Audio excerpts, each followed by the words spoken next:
Avísenme cuando se vea la presentación.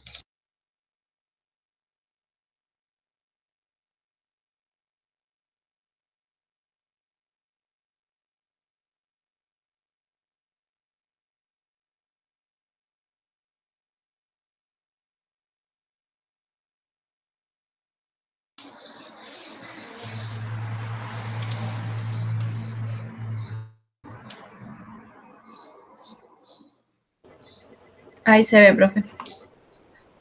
Bueno, muy bien, muchas gracias. Bueno, arrancamos con este tema de hoy, súper interesante para ustedes, para que hablemos un poquito más en concreto respecto del metabolismo general de este lípido bastante controversial para todos nosotros. Ustedes saben que más que nada por una cuestión de comunicación informal, sabemos que el colesterol es muy malo, pero no tenemos ni idea ni por qué está, ni para qué, ni cómo se utiliza a nivel metabólico y celular, dónde está su funcionalidad principal, cuál es de las principales, digamos, funciones que tiene, cómo se utiliza y cómo es su movimiento intracelular, dónde aparece, cómo se sintetiza, dónde se degrada y cómo se utiliza. Me parece que son algunas de las cosas interesantes que como futuros nutricionistas tienen que saber. Y para empezar, a ver, nuestra gran función muchas veces es la función de educación. No educación en cuanto a que tenemos que hacer docencia, sino educación en cuanto a saber y entender correctamente lo que decimos para poder fundamentar aquellas posiciones muchas veces que tenemos que confrontar a diario. Entonces me parece que es interesante que ustedes conozcan en profundidad cómo son las diferentes cuestiones que tienen que ver con una cuestión normal en un organismo animal como es el nuestro, que es una molécula importante en la funcionalidad vital, que es el colesterol. Un esterol, ustedes recuerden la clase de las primeras clases de lípidos, cuando hablábamos de esteroles decíamos que eran lípidos más bien complejos, que no tenían nada que ver con los ácidos grasos en tanto a su composición química, sino que más bien tenían similitudes, digamos, químicas en cuanto a que eran moléculas hidrófobas, es decir, con rechazo no polar al agua. Entonces, claramente iban a tener esas características de lípidos porque eran solubles en solventes no polares. Entonces, cuando yo te digo eso, es como que cuesta verlo en una célula, que es una gran solución de agua, ¿no? Con un 80 y pico por ciento de agua en su interior. Entonces es difícil entender el metabolismo de una grasa en un medio altamente hidrosoluble. Entonces, bueno, vamos a pensar hoy a ver un poquito bien el tema de las funciones del colesterol, dónde se sintetiza, cómo se degrada, cuál es su metabolismo y los principales precursores que están intermediando en este metabolismo altamente interesante. Bien. A ver, ustedes ya saben, sí, un montón de cosas de estas cosas, del tema del colesterol, pero me parece que hay cuestiones que tenemos que dejar bien claras, porque el colesterol en los tejidos animales está presente en todos lados. ¿En dónde? Está presente en todas nuestras células. Entonces recuerden que el colesterol es parte de la membrana plasmática. Una porción de la parte lipídica, es decir, una porción del 70% de los lípidos corresponde al colesterol con la función de estabilización de la membrana plasmática y por lo tanto una función estructural. Todas nuestras células, desde las células de la piel hasta las células del cerebro, ¿sí? Del hígado, hasta las propias, hasta la propia serie sanguínea, si se quiere, contiene colesterol. Entonces, una cosa interesante es que como el colesterol es un lípido y por su naturaleza química hidrófobo, se encuentra generalmente esterificado. Ustedes recuerden que la esterificación, el éster corresponde a la unificación, ¿sí?, entre un ácido y un alcohol, y eso le permite generar un puente, ¿sí?, de éster, ¿sí?, así decimos, que le permite estar justamente esterificado. Esta esterificación le permite ser transportado con mayor, digamos, flexibilidad. ¿Bien? ¿Cómo es transportado? A través de lipoproteínas. Las lipoproteínas son aquellas que nosotros, y que veremos dentro de 15 días, son las lipoproteínas como la HDL, la LDL, la IDL, la VLDL, ¿sí?, los kilomicrones, donde nosotros como organismos animales transportamos estas grasas, colesterol y ácidos grasos, de manera eficiente a través del plasma sanguíneo. ¿Cómo lo logramos? Bueno, ustedes recuerden que una lipoproteína tiene dos porciones, una fracción proteica y una fracción lipídica. Bueno, en esa fracción, entre un grupo esterilo, es decir, proveniente de un ácido graso o un lípido ¿sí? Y un grupo de alcohol proveniente de otra estructura, se forma un éster y de esa manera ese éster nos permite a nosotros transportar adecuadamente estas porciones grasas a través del plasma. La parte más importante, esto es fundamental, la mayor parte del colesterol corporal se encuentra en las lipoproteínas de baja densidad, en las LDL. Esto lo veremos después. Bien. A ver, ya lo hemos conversado. Ustedes recuerden, se encuentra en todas nuestras membranas plasmáticas, es precursor de por lo menos de dos hormonas. Ustedes recuerden vitamina D, ¿sí? La 1,5 dihidrocolecalciferol es la vitamina D activa y proviene de un núcleo de colesterol modificado que presenta síntesis hepática y que se reconvierte a nivel de tejido tegumentario y riñón a vitamina D activa. Hay un estudio último que ha salido de una universidad de Estados Unidos, lo estaba leyendo ayer, muy interesante, después si quieren por favor léanlo, que habla de la importancia de la función digamos, interesante que tiene la vitamina D en los pacientes frente a la defensa con COVID. Fíjense si lo pueden encontrar, búsquenlo, muy interesante, me pareció, digamos, que habla de más allá de las funciones que tienen que ver con la fotoconversión dérmica y la protección ósea, de muchas funciones que hacen referencia a la inflamación endotelial y que tiene que ver también con la respuesta inflamatoria y defensiva que nosotros podemos tener frente a antígenos extraños, como es el caso del SARS-CoV-2. Fíjense porque es interesante, léanlo después. Bueno, entonces, interesante tener vitamina D, por lo tanto, colesterol. Lo mismo el tema de las hormonas sexuales y corticoideas. Ustedes recuerden que todos los corticoides derivan del colesterol. Corticoides como la aldosterona, el cortisol, la hidrocortisona. Hormonas necesarias para el metabolismo lipídico y de hidratos de carbono. Entonces, recordarán el año pasado anatomía, aquel que rindió el final últimamente. Todas las hormonas sexuales, testosterona en el caso de los hombres, estrógenos y progesterona en el caso de las mujeres. A ver, todos los caracteres secundarios, el mantenimiento, ¿sí?, del ciclo menstrual, provienen de la función importantísima que tiene el colesterol a nivel animal.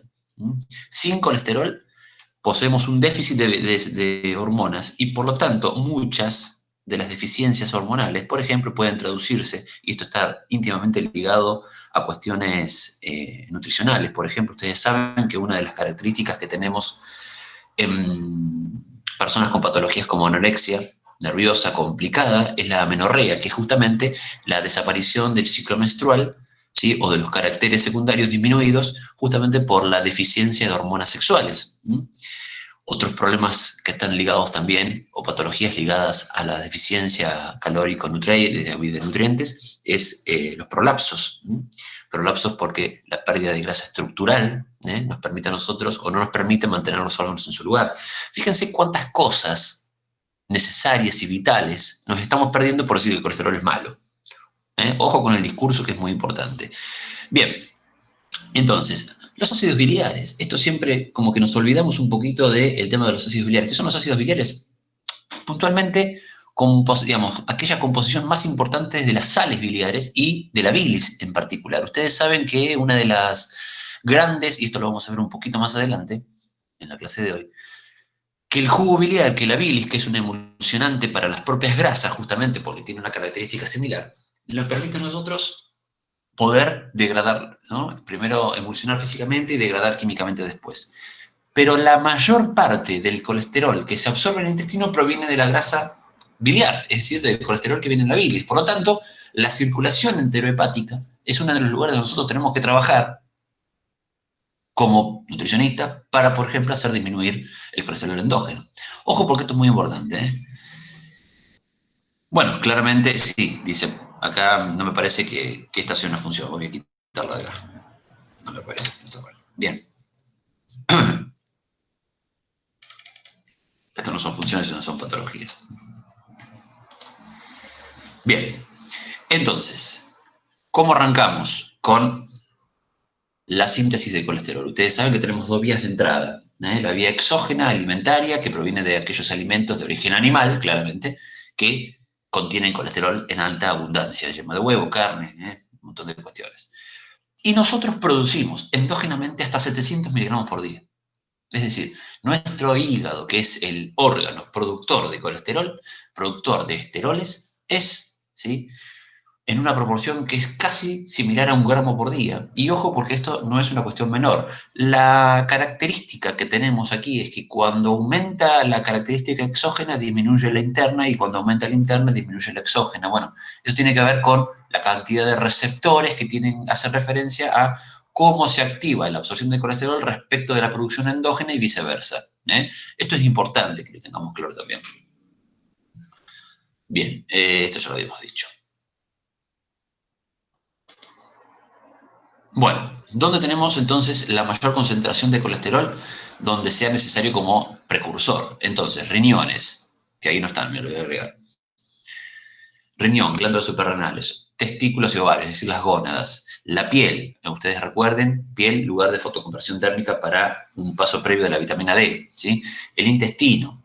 Todos estos lugares son, ¿sí?, lugares donde se van a copiar reservas de colesterol para utilizar como precursor metabólico. Ustedes recuerden que el colesterol no tiene función energética, salvo, ¿sí?, catástrofe natural, el colesterol no tiene función energética. ¿Mm?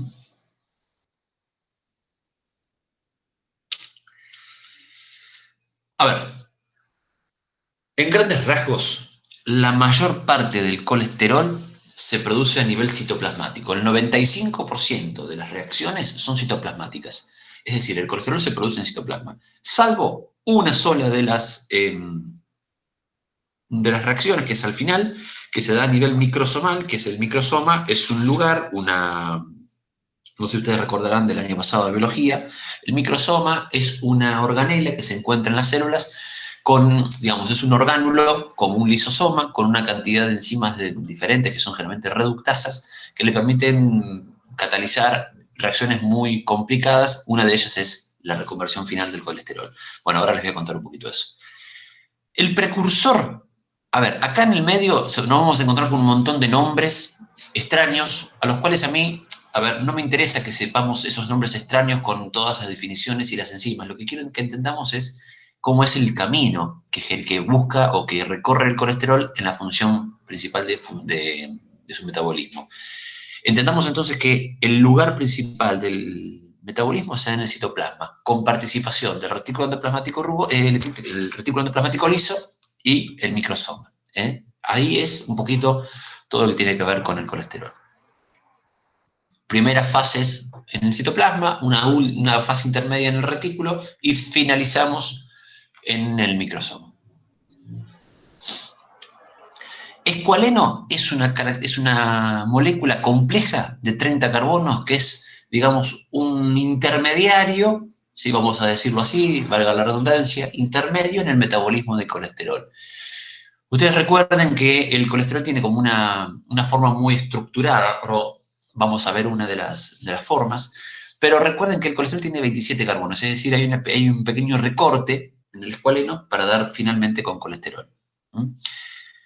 El paso intermedio entre el escualeno y el colesterol se llama ionosterol, que bueno, que no va al caso ahora.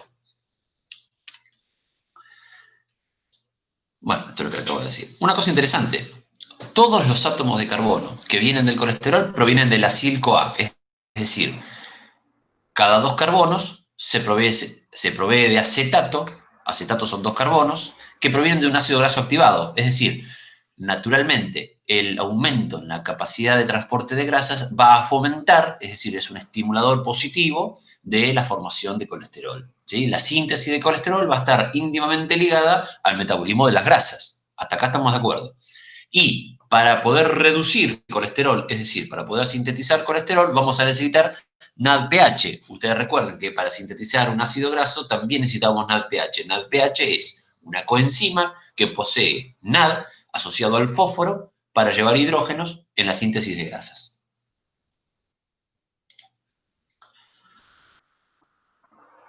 En el citoplasma lo que vamos a hacer es ir condensando acetatos. Ustedes recuerden, yo se los dije la semana pasada cuando hablábamos de beta-oxidación, que se producía un metabolismo intermedio, una molécula que se denominaba HMG, hidroximetilglutaril-CoA. El hidroximetilglutaril-CoA, ¿sí?, tiene, fíjate acá, ¿sí?, 1, 2, 3, 4, 5, 6, ¿sí?, 6 carbonos, es decir, son 3 acetatos unidos a una CoA. Un acetato se vincula con otro acetato y forma un cetobutirato, es decir, un acetoacetato. ¿Bien? Acetoacetato son 4 carbonos. Ahora, un acetoacetato o cetobutiril, que es lo mismo, ¿sí? Se vincula a otro acetil, a otro acetato, ¿sí? Que proviene del acetil y el acetil-CoA, y produce esta molécula, que es la precursora y es además la que va a intervenir en el metabolismo alostérico del colesterol. Lo que acabo de decir lo subrayan. Es decir, el HMG es el precursor intermedio o intermediario en el metabolismo del colesterol.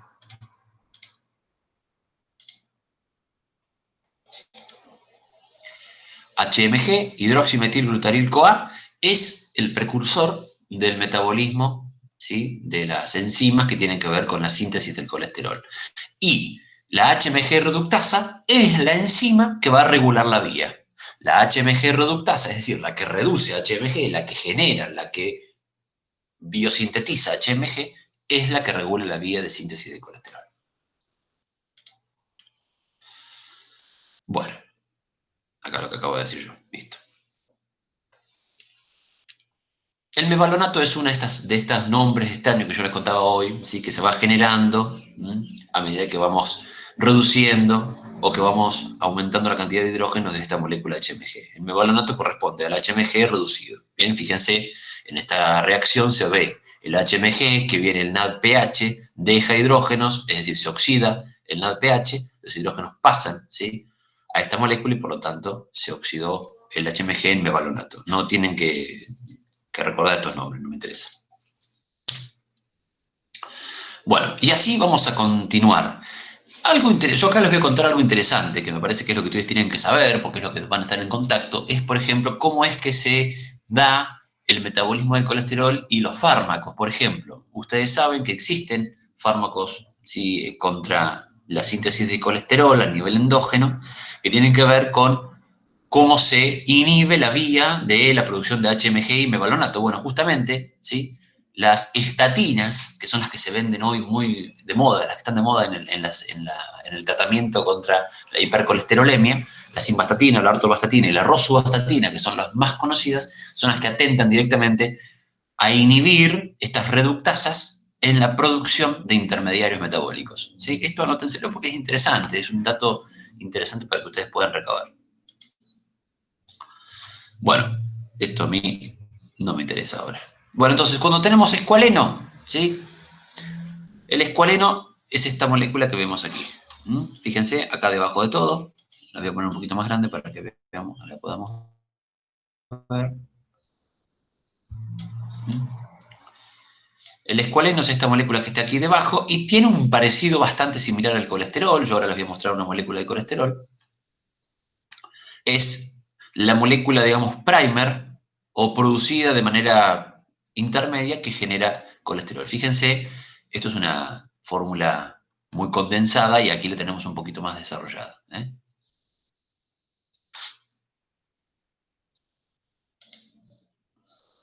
Bien, ¿qué les puedo decir de aquí?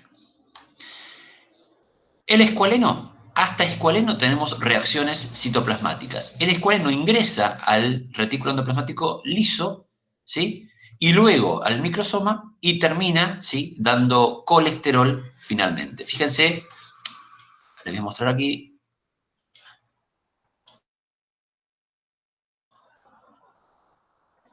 Para que vean los dibujos moleculares. Fíjense el escualeno, cómo va cambiando su estructura a medida que va pasando por diferentes oxidasas y reductasas presentes en el retículo endoplasmático y finalmente en el microsoma. Fíjense cómo va cambiando, cómo van quitándole hidrógenos y agregándole sustancias. Fíjense, miren cómo arranca el escualeno. Aquí hay una, ¿sí?, deshidratación. Okay, obviamente, como se pierden hidrógeno, se forman puentes hidroxilo.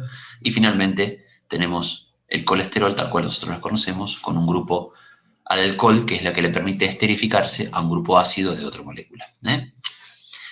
Ahí tenemos colesterol preformado. Siempre, ¿sí?, hay varias reducciones provenientes del NADPH para la función final de colesterol.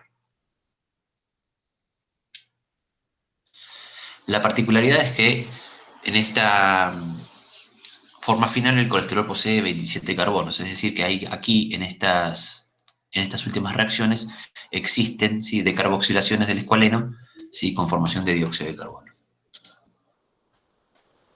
Bueno, esto es lo que yo les he dicho. Me gustaría que veamos estas cosas interesantes. ¿Cómo es la regulación? ¿Mm? ¿Cómo es la regulación de la vía?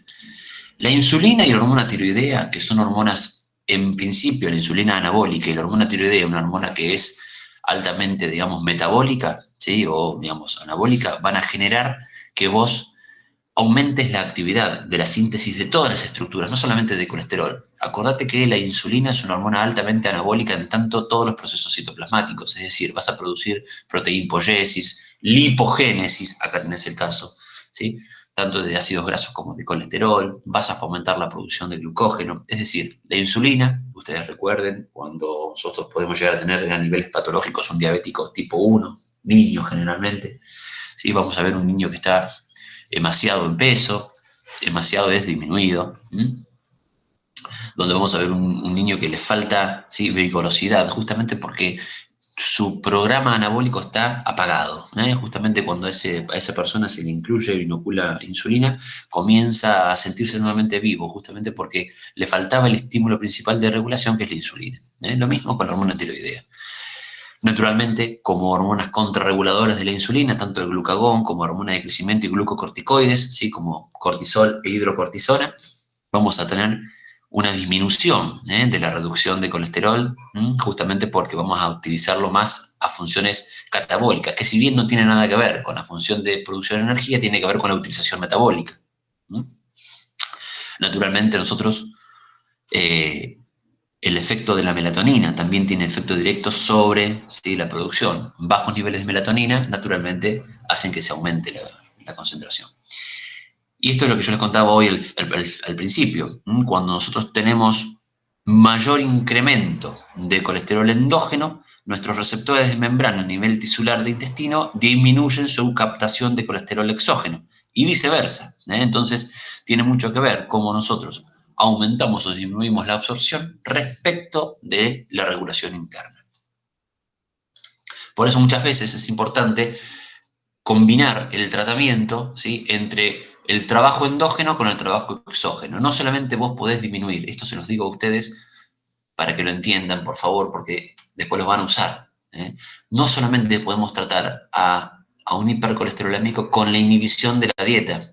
Por más que vos le saques toda la yema, toda la carne y todas las cosas que tengan colesterol, si el aumento del paciente proviene de nivel endógeno, hasta podrías hacer que aumente más. Entonces, mucho cuidado con esto, porque no es una cuestión menor lo que estoy diciendo, en el tratamiento de personas con hipercolesterolemia e hipertrigliceridemia muchas veces asociada.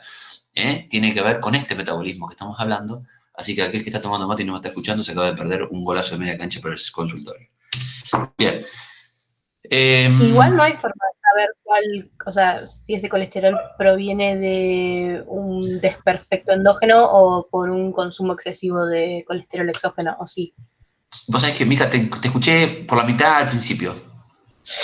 Vuelvo a repetir, que Dale. si, o sea, no hay alguna forma de saber Sí. si este desperfecto en el colesterol, o sea, esta hipercolesterolemia, se debe a un motivo endógeno, o sea, es un Sí. problema que tiene él, o Sí. porque está consumiendo por demás Y colesterol. mirá, en principio sí, vos tenés, a ver, como profesional, salvo que vos conozcas mucho a la persona, suponte que es un familiar cercano o conviviente, vas a tener la pauta de su alimentación en tanto una anamnesis. Por ejemplo, si vos sabés que el tipo, vamos a poner un ejemplo, ¿no? Si el tipo es vegano, ¿no? Y sabés que no tiene consumo de colesterol exógeno, por lo tanto el problema va a ser interno. Es decir, ahora, y tiene colesterol, y existen personas que no comen alimentos que contengan colesterol y tienen hipercolesterolemias increíbles. ¿Por qué? Porque hay cuestiones hereditarias, ¿sí?, que van de la mano directa del aumento de colesterol endógeno digamos, a diestra y siniestra. Entonces, la única forma que vos tenés de trabajar esa cuestión muchas veces es combinando un poco los tratamientos, como yo te decía, y bueno, ver cuál es la raíz del aumento del colesterol. Muchas veces las cuestiones de estrés, me refiero de estrés hormonal, ¿no? No de estrés nervioso. El estrés hormonal o alguna característica fisiológica que haga que la persona esté sufriendo un aumento de los corticoides, ¿sí? Muchas veces por deficiencias hormonales diferidas, por ejemplo, de una diabetes de tipo 2, o una hipertrigliceridemia, es decir, fomentan, yo hoy te decía al principio, acordate, cuando nosotros tenemos, acordate que los carbonos que provienen para la síntesis del colesterol provienen de la acil-CoA, es decir, de un ácido graso activado, es decir, si vos tenés presencia, ¿sí?, de ácidos grasos en mayor cuantía y por lo tanto elevación del citrato que puede salir de la mitocondria, probablemente tengas, con un empuje hormonal, también aumento de la síntesis del colesterol. Mira, te voy a mostrar una foto que hice hoy. La puse a propósito, mira. ¿Ves esta foto? En esta foto vos ves que la moneda corriente que vemos en varias de las cuestiones que tienen que ver con con el metabolismo de las grasas es el citrato. Entonces, si hay mucho citrato, vos rápidamente vas a producir tanto acil-CoA como sea posible, tanto para la formación de ácidos grasos como para la formación de colesterol. Entonces, probablemente el paciente no coma alimentos de origen animal y no tenga problemas con el colesterol exógeno, pero seguramente sí esté aumentado o aumentando la cantidad de esteroles vegetales o de grasas vegetales, muy sanas también, ¿no es cierto?, que hagan que provenga, ¿sí?, la utilización de precursores intermediarios que naturalmente terminen en colesterol. Acá es lo que yo decía hoy al principio cuando hablábamos de, ojo, cómo regulamos o cómo tratamos al paciente solo por la cuestión exógena. También la cuestión endógena tiene que ver con esto. ¿Sí, Mica? Sí, perfecto, ya entendí. Bárbaro. Bueno, a ver, con esto ya vamos terminando. Les cuento un poquito esto que tiene que ver con cómo hablamos recién hasta la síntesis. Bueno, vamos a ver, esta era la que dejé final, sí. ¿Cuáles son los usos? Los usos que más tenemos a nivel fisiológico y cuáles son las pérdidas de colesterol. Bueno, generalmente la mayor pérdida que nosotros tenemos es a través del jugo biliar. Se los dije hoy al principio. Nosotros eliminamos 1 gramo de colesterol por día, entre lo que tenemos que ver, que ingresa a la alimentación y no se absorbe y se pierde, y también lo que se excreta. Lo que se excreta a nivel de jugo biliar es aproximadamente de 1 gramo. Y vos fíjate, si producimos 0,7 gramos, 700 miligramos, más la alimentación, que está asociada a unos 300, el balance de colesterol debería dar 0. Aumentamos en 1, disminuimos en 1. Por lo tanto, estamos en balance. La pérdida de colesterol se da más que nada entonces en los jugos biliares asociados, ¿sí?, justamente a ácidos biliares que dan los ácidos cólicos y desoxicólicos. Ustedes recuerden que el color muchas veces, ¿sí?, que tiene que ver con la orina y las heces, hacen referencia directa a compuestos derivados de ácidos biliares. ¿Bien? Justamente, por ejemplo, el estercobilinógeno, ¿sí?, el estercobilinógeno y el urobilinógeno son una de las sales biliares que tienen que ver con compuestos asociados al colesterol que se pierden y dan la coloración. Justamente por eso, y que se oxidan al contacto con el oxígeno, y por eso los colores que tienen tanto la orina como las heces. ¿Bien? Todas nuestras sales biliares, ustedes recordarán, se conjugan, es decir, se asocian a glicina o taurina, que son 2 aminoácidos presentes, ¿sí?, que tienen que ver con el transporte de ácidos biliares en la bilis. Ustedes recuerden que la taurina tiene especial implicancia en los lactantes porque es esencial para ellos, no para nosotros, justamente porque hay una necesidad importante de taurina en la conjugación de sales biliares para el trabajo biliar de los lactantes. ¿Bien? Así que bueno, tengan en cuenta esta cuestión. Nosotros perdemos 1 gramo de colesterol por día, 700 provenientes internos, digamos, y 300 provenientes de la vía exógena. ¿Bien? Hablamos de miligramos, ¿no? Bueno, esto es importante, ¿en qué sentido? En que nuestras bacterias colónicas tienen la capacidad de fermentar, de metabolizar ciertos ácidos biliares, como el desoxicólico, ¿sí?, que dan, digamos, simplemente más degradación de estas sustancias que permanecen en el intestino. El lugar de acción y de intercambio más fuerte se da en el ilio, ¿sí?, donde absorbemos gran cantidad de sales de colesterol nuevamente. Por eso el tema de la circulación enterohepática. Ustedes tienen que, por ejemplo, proveerle al paciente mayor volumen de fibra para cortar con la circulación enterohepática y poder, digamos, entre comillas, barrer, ¿sí?, todas aquellas impurezas que nosotros no queremos que sean reabsorbidas. Me hablo de impurezas como exceso de colesterol o de sales biliares esterificadas. Ustedes, al aumentar, por ejemplo, el volumen de fibra soluble, van a permitirle al cuerpo aumentar la peristalsis, disminuir la captación de colesterol y por lo tanto que mayor concentración de colesterol termine en las heces, y de esa manera disminuís esta circulación entero intestino hepático, ¿sí?, justamente porque en la absorción intestinal a través de vena porta te vas a hígado de nuevo, reconvertís estos ácidos grasos y volvés a generar sales biliares. De esta manera, con el paso de la fibra vos inhibís que eso sea reabsorbido y por lo tanto aumentás la excreción. Bueno, acá está lo que les iba a decir. Bien. Bueno, gente, y esto nos da pie a la clase no que viene, sino de la próxima, ¿sí?, con el tema de las lipoproteínas, que es cómo nosotros constituimos el transporte de estas grasas, tanto de ácidos grasos como de colesterol. Preguntas.